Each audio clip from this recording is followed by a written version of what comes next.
लौह के क्षेत्र, है ना। तो लिखते जाइए। सबसे पहले आता है कबीर धाम। कबीर धाम में बताइए कहाँ कहाँ है। हाँ ठीक बोल रहे हैं। अकलियामा, एकलामा, चेलिकामा, चेलिकलामा है, चेलिकलामा, चिल्फी घाटी, केसदा, हाँ केसदा, ठीक है। गोधा टोला, गोधा टोला, गा से, गधा वाले से, गोधा टोला। फिर आ जाता है खैरागढ़, छुई खदान, गंडई। यही बदल गया ना अब याद करना पड़ेगा। पहले मेरे को याद था लेकिन अब याद नहीं है। जैसे जिला विभाजन हुआ तो थोड़ा ऊपर नीचे हो गया, अब याद करना पड़ेगा फिर से। खैरागढ़, छुई खदान, गंडई, नचनिया और खारा, नचनिया और खारा, ठीक है। राजनांदगांव में, राजनांदगांव में तेंदू भाटा, तेंदू भाटा राजनांदगांव में। और उसके बाद आते हैं मोहला मानपुर। हाँ मोहला मानपुर में एक प्रसिद्ध खदान है जो पहले राजनांदगांव में पढ़ते थे, बहुत प्रसिद्ध खदान, बोरिया टिप्पू। अब मोहला मानपुर, बोरिया टिप्पू और मोहला, बोरिया टिप्पू और मोहला। उसके बाद आते हैं बालोद, बालोद, ठीक है। बालोद में दल्ली राजहरा, दल्ली राजहरा। बीएसपी यहाँ का ऑनर है ना, बीएसपी, दल्ली राजहरा का ऑनर कौन है, बीएसपी। इसके अलावा डोंडी लोहारा, दुल्की, महामाया, ठाकुर टोला, ये सब यही है बालोद में। डोंडी लोहारा, दुल्की, महामाया, ठाकुर टोला। इसके बाद आते हैं कांकेर, कांकेर में बताइए। हाँ हाँ ठीक है। राव घाट, आरी डोंगरी, चार गांव, मेटा बोदेली, हाहा लद्दी, मेटा बोदेली, मेटा बोदेली, मेटा बोदेली, हाहा लद्दी, चारामा, ठीक है। कम से कम इतना याद रखो, बाकी बहुत सारा है। कोलमसार है, कोदा पाखा, कोंडा पाखरा, कुसरू बोरी, कलवर, हाँ ये बढ़ते आ रहे हैं, याद रखने। का से बहुत सारे नाम है फिर बाद में, कोल का वाले जितने हैं ना कांकेर में ज्यादातर, सही बता रहा हूँ। ये देखो क्या क्या है, कोलमसार, कोदा पाखा, कोंडा पावरा, कुरसू बोरी, कलवर, कहाँ तक याद रखो, है ना। का वाले कांकेर, बस ऐसे याद रख लेना। किरंदुल छोड़ देना, किरंदुल तो याद ही है अपने को कि वो, बाकी नया नाम कोई मिलेगा का से है तो समझ लेना कांकेर में। नारायणपुर में छोटे डोंगर, नारायणपुर में छोटे डोंगर। दंतेवाड़ा में बैलाडीला, किरंदुल, बचेली, मालिंगर, ठीक है। फिर महासमुंद, सरगुड़ भाटा, इसको याद रख लेना भैया। महासमुंद में कौन है, सरगुड़ भाटा। दो भाटा मिल गए, एक भाटा कहाँ है, राजनांदगांव में, दूसरा महासमुंद में। वहां तेंदू भाटा है, यहाँ सरगुड़ भाटा, सरगुड़, सरगुड़ भाटा, ठीक है। गरियाबंद में, गरियाबंद में मछुआ बहल, बिंद्रा नवागढ़ और देवरी, मछुआ बहल, बिंद्रा नवागढ़ और देवरी, ये कहाँ है आपका, गरियाबंद, ठीक है। इसके अलावा कहाँ, हर एक नाम याद नहीं करना है, हर एक नाम याद नहीं करना है, लेकिन कुछ नाम तो याद करना ही पड़ेगा। अब सरगुड़ भाटा को कैसे छोड़ सकते हो, महासमुंद में एक ही है, ठीक है। और गरियाबंद में बिंद्रा नवागढ़, देवरी याद रहता है। एक याद रखना है मछुआ बहल, है ना। बिंद्रा नवागढ़ तो वही है ना भाई, बिंद्रा नवागढ़ याद रहता है अपने को। पैरी नदी का उद्गम, पैरी नदी का उद्गम कहाँ से, अरे यही नहीं याद है क्या, रुको तुम लोग से पूछता हूँ। बिंद्रा नवागढ़ से ही तो है। पैरी नदी, सोंडूर नदी नहीं पढ़े हैं, सोंडूर नदी आपका उड़ीसा से निकलती है। पैरी नदी कहाँ से निकलती है, बिंद्रा नवागढ़ से। ऐसे देख रहे हो जी सर तो बोल रही हो, आंख में वो कमी दिख रही, कमी समझ में आ रहा है ना, कॉन्फिडेंस की कमी साफ साफ दिख रही है कि याद नहीं है, कनेक्ट नहीं कर पा रही हो। भात्रीगढ़ पहाड़ी है ना, भात्रीगढ़ पहाड़ी, बिंद्रा नवागढ़, गरियाबंद, ऐसे ही तो पढ़ते हैं। बिंद्रा क्या है ना, देखो चीजें जब तक कनेक्ट नहीं होंगे, नाम सुनते ही आपको पता चलना चाहिए कि आप कहाँ पे पढ़े हो, उसको कनेक्ट होना चाहिए आपसे, ठीक है। वो कनेक्ट होगा तब तो फिर एक मैप बनेगा ना, याद रहेगा कि हाँ नदी में पढ़े थे, बिंद्रागढ़ नवागढ़ नाम। जैसे मोहला मानपुर कहाँ पढ़े हैं इससे पहले, यही आपको पता होना चाहिए, ठीक है। कब पढ़े, पाना बरस की पहाड़ी, पाना बरस की पहाड़ी से कौन सी नदी निकली, बिल्कुल डब्बा हो गया तुम लोग, डब्बा। जाके रिवाइज करो छत्तीसगढ़ को, ठीक है। याद नहीं है नदियां, बिल्कुल याद नहीं है नदियां, यानी याद होगा, बहुत सारा पॉइंट याद होगा, लेकिन जो जरूरी पॉइंट है वो मिस हो रहे हैं। उद्गम क्षेत्र कनेक्ट करना आना चाहिए आपको, यानी कनेक्ट होना चाहिए आपसे। उद्गम क्षेत्र से जोड़ी मिलाने का क्वेश्चन आ सकता है, डायरेक्ट क्वेश्चन आ सकता है। पाना बरस पहाड़ी, शिवनाथ नदी, ठीक है। अभी वो गढ़चिरौली हो गया है, नई बुक में दिखता है, मूल शाखा उसी गढ़चिरौली। पाना बरस पहाड़ी से वो निकलती। पाना बरस पहाड़ी कहाँ है, यही मोहला मानपुर में, ठीक है। तो ऐसे कनेक्ट होना चाहिए ना, तब तो फिर मतलब है पढ़ने का। कनेक्ट नहीं कर पा रहे हैं तो मतलब दिक्कत है, ठीक है। अभी यहीं तक रखते हैं। बाकी दंतेवाड़ा से अपन जानते हैं कि दंतेवाड़ा में अपन किरंदुल माइंस है ना, यानी निक्षेप है यहाँ से जापान को निर्यात होता है, वो सारी चीजें लिखी हुई है। बैलाडीला में 14 निक्षेप हैं, ठीक है। सबसे बड़ा निक्षेप क्रमांक कौन सा है? 5 है, ये सब पता होना चाहिए। दो निक्षेप जो 14 और 15 है, मालेंगा नदी घाटी में स्थित है ना। और बेलाडीला की सबसे बड़ी मशीनीकृत खान जो है, बेलाडीला जो है वो भारत की सबसे बड़ी मशीनीकृत खान है ना। लौ अयस्क निक्षेप में सबसे समृद्ध जिला कौन सा है?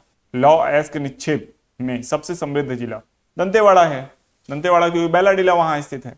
ये सारी चीजें हैं, तो ये आपको फोटो खींच के भेज देता हूं मैं, इसको आप कंप्लीट कर लीजिएगा ना। टाइम भी हो गया है, पुरानी है क्या? एडिशन पुराना, ठीक। टिन कैसेटराइट, टिन कैसेटराइट नामक चट्टान से प्राप्त होता है, ठीक है। कैसेटराइट नामक चट्टान से प्राप्त होता है। विस्तार कहाँ है? दक्षिण बस्तर, दक्षिण छत्तीसगढ़, दक्षिण छत्तीसगढ़। उपयोग है मिश्र धातु बनाने में, अस्त्र शस्त्र बनाने में। उपयोग किसमें होता है? मिश्र धातु और इसके अलावा अस्त्र शस्त्र। अगर अस्त्र शस्त्र में उपयोग हो रहा है तो इसको क्या बोलेंगे? किस प्रकार का खनिज? सामरिक। कैसा खनिज है? सामरिक। ये शब्द खनिज में इसी के लिए यूज होता है, सामरिक महत्व। इसका कैसा महत्व है? सामरिक महत्व, ठीक है। सामरिक महत्व का खनिज, ठीक है। खनिज राजस्व आय में योगदान। देश के खनिज राजस्व आय में या खनिज मूल्य में इसका 100% योगदान। मतलब भंडारण बहुत जगह है इसका, लेकिन उत्पादन कहाँ होता है? टोटल छत्तीसगढ़, ठीक है। भंडारण लिखिए 29.80 मिलियन टन, 29.80 मिलियन टन। प्रतिशत में लिखेंगे अगर तो 35.60%। क्या है इसका? 29.80 मिलियन टन और 35.60%, ठीक है। स्थान है दूसरा, भंडारण में स्थान दूसरा है, ये याद रखना है। पहला कौन है?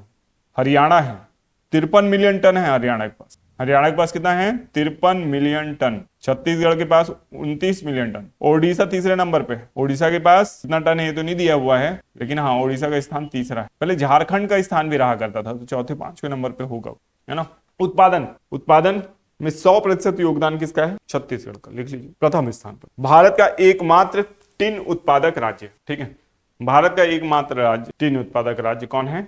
इसका मतलब क्या निकलता है कि पहले तो टिन में आप तो अभी अभी तैयारी शुरू किए हो, हम लोग जैसे तैयारी करते काफी टाइम हो गया, करवाते काफी टाइम हो गया, हम लोग पढ़ते थे। पहले टॉप में कौन था पता है? छत्तीसगढ़, भंडारण में भी और उत्पादन में। अभी कहाँ चला गया? सेकंड नंबर पे। इसका क्या आशय है? क्या तर्क लगाया जा सकता है? हो जा नहीं गया था पहले, है ना, ज्यादा वहीं पे था, पहले से ज्यादा वहीं पे था, लेकिन अभी तक यानी आज तक भी भारत में ऐसे बहुत से भंडार हैं जिसके बारे में हम लोगों को खुद ही पता नहीं है। ऐसा केवल हमारे साथ नहीं है, चाइना के साथ भी है, दूसरे देशों के साथ भी है। वहां पे ना भंडारों को खोजा जाता रहता है। हाल ही में जो दिसंबर माह आपका बीता, उसी माह में चाइना में दुनिया का सबसे बड़ा स्वर्ण भंडार खोजा गया है, जो न्यूज भी बना था, ठीक है। दुनिया का सबसे बड़ा सोने का भंडार कहाँ खोजा गया है? चीन, ठीक है। ये इंटरनेशनल न्यूज बनी थी, क्योंकि चाइना एक वैसे ही बहुत ज्यादा डेवलप कंट्री है, मतलब बहुत ग्रो कर रही है उसकी इकोनॉमी। उसमें जो सोने का भंडार उसको मिला है वो दुनिया का सबसे बड़ा भंडार है, तो उससे चाइना की इकोनॉमी को बहुत ज्यादा बूस्ट मिलने वाला है। और उसके साथ ही साथ भारत में भी ये बातें चालू हो गई कि भारत को भी अपनी भूमि को और जानने की जरूरत है, हम लोगों को भी और रिसर्च करने की जरूरत है, ठीक है। अभी तो गवर्नमेंट को यही नहीं पता है कि छुरी पहाड़ में क्या है? कोयला है है कि नहीं? अभी तो यानी लोकल लोगों को ज्यादा पता है। जैसे कि आप देखें हीरा छत्तीसगढ़ के देवभोग में हीरा है, ये बात वहां के देवभोग के लोगों को बहुत पहले से पता थी, और वहां ब्लैक मार्केटिंग ऑलरेडी हो रही थी, ठीक है। वहां पे हीरे के जो दलाल हैं वो ऑलरेडी लगे हुए थे। आप लोग तो उस समय अवेयर ही नहीं हुए थे। हम लोग पढ़ते थे, हम लोग न्यूज पढ़ते थे उसमें कि वहां 500 रुपए में इतना सारा पत्थर बेच रहे हैं। क्या कर रहे हो? पत्थर बेचने जा रहे हैं। आदिवासी 500 रुपए में पत्थर कोड़ के ले आते थे। कहां से? स्पेशली जो जगह बताया गया था उनके द्वारा, माफियाज के द्वारा, कि वहां से जाना और पत्थर तोड़ के ले आना, 500 रुपए देंगे एक टोकनी के पत्थर का 500 रुपया। वो कैमरा वाला रिकॉर्ड कर रहा है, कहाँ ले जा रहे हो इसको? बेचने ले जा रहे हैं। कितना मिलेगा इस पत्थर का? 500 रुपये मिलेगा। उसको नहीं पता है वो पत्थर क्या है, और उसको पता है कि इसकी कीमत अच्छी मिलती है, तो 5 रुपए में बेचने आ रहा है टुकड़ा टुकड़ा। और उस पत्थर को जब वो छू रहा है तो उसमें से कई जगह से शाइनिंग आ रहा है, चमक आ रहा है, वो क्या है? हीरा है। तब जाके जो रमन सरकार थी उस समय, उसका ध्यान गया कि भाई यहाँ तो पालीखंड और ये सेंधमुड़ा लाटापारा ये सब में वो हो रहा है, ब्लैक मार्केटिंग चल रहा है, यानी माफिया लोग हावी है यहाँ। तब उसको फिर अधिग्रहित किया गया। ठीक है। और जहाँ पे गवर्नमेंट कुछ काम नहीं कर पा रही है, वहां सोना खान, नाम ही है सोना खान। क्यों नाम है उसका सोना खान? कई जगह पे सोना देही नाम है, कई जगह पे सोन झरिया नाम है। क्यों नाम है? क्योंकि वहां के लोकल लोग जानते हैं कि यहाँ पे क्या है ना। सोन नदी का नाम सोन क्यों पड़ा होगा? कुछ और भी रख सकते थे, सोन, क्योंकि वहां पे सोना मिलता था, इसलिए इस तरीके के नाम रखे। स्वर्ण रेखा नदी, स्वर्ण रेखा। सरकार अभी तक अनुमान नहीं लगा पाई है कि इन नदियों में सोना कहां से आ रहा है, और अगर सोना आ रहा है तो कितना भंडार है। ठीक है, बोल देती है सरकार कि नहीं ये बहुत लिमिटेड है, ऐसा है वैसा है, लेकिन एक्चुअल में वहां की जो भूगर्भ पूरी जियोग्राफी, जो अंदर की संरचना है, उसको अभी तक पूरा रीड नहीं किया गया। ठीक है, नहीं तो हमारे यहाँ भी बहुत से स्वर्ण भंडार हो सकते हैं, ये मेरा अनुमान। ठीक है, हिमालयन बेल्ट को तो अभी तक हम लोगों ने छाना ही नहीं है, वहां खाली रोड बना रहे हैं, है ना। खनिज वहां से कहाँ निकाल रहे हैं अभी तक। ठीक है, आगे देखते हैं। 3 के क्षेत्र लिख लीजिए। पहला दंतेवाड़ा। छत्तीसगढ़ में उत्पादन और भंडारण दोनों में ही दंतेवाड़ा जिला प्रथम स्थान पर। छत्तीसगढ़ में उत्पादन और भंडारण दोनों ही मामलों में प्रथम स्थान पर दंतेवाड़ा है। दंतेवाड़ा में 6 खदानें। पहला पदमपुर है, दूसरा है बड़े बेचेली, तीसरा कटे कल्याण। कटे कल्याण में लिख लीजिएगा सर्वाधिक भंडार यहीं है। कटे कल्याण में क्या है? सर्वाधिक भंडार है। ठीक है। चौथा टेकनार, याद रखना ना, एकदम रट लेना है 3 के भंडार को। टेकनार। 5वां नरेली और 6वां पाड़ापुर। पाड़ापुर। ठीक है, इसको याद रखना। दूसरा जिला है सुकमा। ठीक है, यहां पे भी कुछ खदानें हैं जो एग्जाम में पूछी जाती हैं, जैसे तोंगपाल, सुकमा में तोंगपाल, गोविंदपाल, मुंडपाल, चित्तलनार, कोंटा। यहां पे क्या मिलती है आपकी? यहां पे क्या मिलता है? टेन मिलेगा, ऑब्वियस सी बात है। कौन सी नदी के तट पे है कोंटा? क्यों? योगेश्वरी। पीछे गरिमा, कौन सी नदी के तट पे है? कोंटा। सबरी नदी के तट पे है, सबरी नदी के तट पे है कोंटा, याद रखना। ठीक है, तो कौन सा बांध है जिससे कोंटा की तहसील की कुछ क्षेत्र डुबान में आ रहे हैं? वो किस नदी में बनाया जा रहा है ये बांध? पढ़ाते समय बताया था भारत भूगोल में कि एक बांध बनाया जा रहा है इस नदी पे, जिसके कारण जो छत्तीसगढ़ का भी क्षेत्र डुबान में आ रहा है, इस कारण से विवाद भी है। आंध्र प्रदेश, तेलंगाना, छत्तीसगढ़, पोलावरम बांध। ठीक, गोदावरी नदी पे बनाया जा रहा है ना, याद रखना। गोदावरी नदी पे अन्य कौन कौन से बांध हैं बताओ? पीछे बताओ, गोदावरी नदी का उद्गम कहां से होता है बताओ? महाराष्ट्र से ही होगा, ऑब्वियस सी बात है। ब्रह्मगिरी पहाड़ी महाराष्ट्र में नहीं है, ज्योतिर्लिंग है वहां, ज्योतिर्लिंग। त्र्यंबकेश्वर की पहाड़ी से कौन सी नदी निकल रही है? गोदावरी नदी निकल रही है। ठीक है, और कौन कौन से बांध है इसमें? पूचमपाद और जायकवाड़ी। ठीक है, और कृष्णा नदी का उद्गम कहां से होता है? महाराष्ट्र में महाबलेश्वर। ठीक है, महाराष्ट्र महाबलेश्वर। ठीक है, कृष्णा नदी याद रहेगा, है ना। कौन कौन से बांध है उसमें? नागार्जुन और अलमाटी, है ना। नागार्जुन और अलमाटी बांध किसमें? कृष्णा नदी में। ब्रह्मगिरी से कौन सी नदी निकलेगी? कावेरी नदी। ठीक है, कर्नाटक। कौन से बांध है उसमें? शिव समुद्रम है ना। वो बांध नहीं है, वो परियोजना है, जलप्रपात है कावेरी नदी पे। बांध पूछ रहा हूं मैं। कृष्णराज और मेट्टूर, 2 बांध है। ठीक है, पूरी परियोजनाओं को याद रखना है भाई। परियोजनाओं से क्वेश्चन आएगा, घूम के आता है ना क्वेश्चन, हर साल एक ही जैसे क्वेश्चन नहीं आते। किसी साल नदी से पूछ लिया, किसी साल परियोजना से पूछ लिया, किसी साल जलप्रपात से पूछ लिया, ऐसा होता है। ठीक है, बकायदा कथन वाला क्वेश्चन आएगा, आजकल उसी का ट्रेंड चल रहा है। ठीक है, इसलिए सारी जानकारी होनी चाहिए। जब आप किसी नदी को पढ़ रहे हैं तो उसकी कंप्लीट जानकारी रखें। ठीक है ना। जैसे कि आपका एक प्रसिद्ध क्वेश्चन जो आ सकता है वो ये आ सकता है कि नर्मदा नदी में कौन कौन से बांध है, और स्टैच्यू ऑफ यूनिटी किस बांध के पास बनाया गया है? सरदार सरोवर बांध, है ना। किस द्वीप पे बनाया गया है? उसको एक द्वीप बोला गया है, क्या बेट द्वीप है ऐसा करके। हाँ हाँ, वो आलिया बेट, दलिया बेट, खादिया बेट वो अलग है। वो पेट्रोलियम क्षेत्र है जो खंबात की खाड़ी में द्वीप है वो, है ना। उसको नहीं, कुछ बेट करके इस द्वीप को बोला गया है जहां पे उसको बनाया गया है। ये वेस्ट वेयर में बनाया गया है आपके सरदार सरोवर के, वहां पे थोड़ा सा कुंड भी बनाया गया है ना। उसको देख लेना।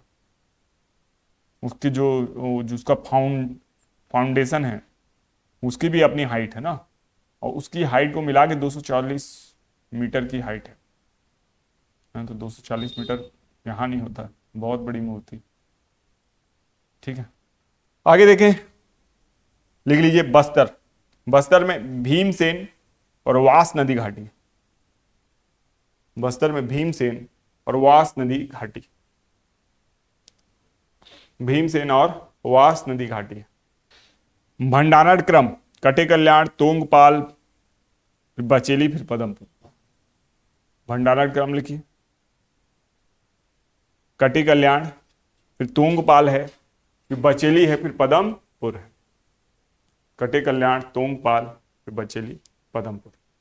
ठीक है। उत्खनन, उत्खनन किनके द्वारा किया जाता है? टिन रिसर्च सेंटर के द्वारा, रायपुर। दूसरा किया जाता है छत्तीसगढ़ मिनरल डेवलपमेंट कॉर्पोरेशन के द्वारा, Chhattisgarh mineral development corporation, CMDC। ठीक है। टिन रिसर्च सेंटर जो है रायपुर, यहीं पे 2 टन वार्षिक क्षमता का जो टिन प्रगलन संयंत्र है वो भी लगाया गया। ठीक है, 2 टन वार्षिक क्षमता का टिन प्रगलन संयंत्र रायपुर में टिन रिसर्च सेंटर के द्वारा लगाया गया। हाँ हाँ, टिन तीन नहीं, टिन तीन तो मैं बोला ही नहीं। ठीक है, याद रहेगा। चलो बताओ, श्रुति बताओ एक बार टिन के बारे में पूरा बताओ। हाँ हाँ, में प्राप्त होता है। ठीक है, और अगर भंडारण की दृष्टि से देखें तो 19.8 मिलियन टन भंडारण है। ठीक है, और पूरे भारत में छत्तीसगढ़ का दूसरा स्थान है भंडारण में। ठीक है, नंबर पर हरियाणा है। लेकिन जो उत्पादन की बात की जाए तो केवल छत्तीसगढ़ एकमात्र राज्य है जहाँ टिन का उत्पादन होता है 100%। और इसके उत्पादन क्षेत्र की बात करें तो सबसे बड़ा उत्पादन भंडारण क्षेत्र दंतेवाड़ा है छत्तीसगढ़ में। यहाँ 6 भंडार है, परमपुर, बचेली, कटे कल्याण, टेकनाथ। तो कटे कल्याण को नहीं भूलना भाई, टेकनाथ, हाँ हाँ, नरेली और पाड़ापुर।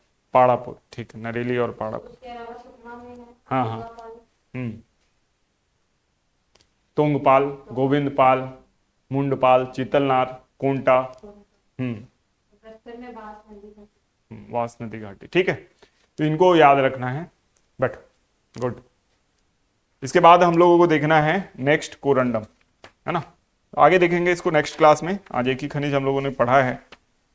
इसके अलावा पिछला जो भी हम लोग पढ़े थे, कल काफी सारे खनिज पढ़े थे, बॉक्साइट, स्वर्ण, डोलोमाइट, चूना पत्थर, इसको कंप्लीट करना है। आज हिस्ट्री थोड़ा ज्यादा पढ़ ली है।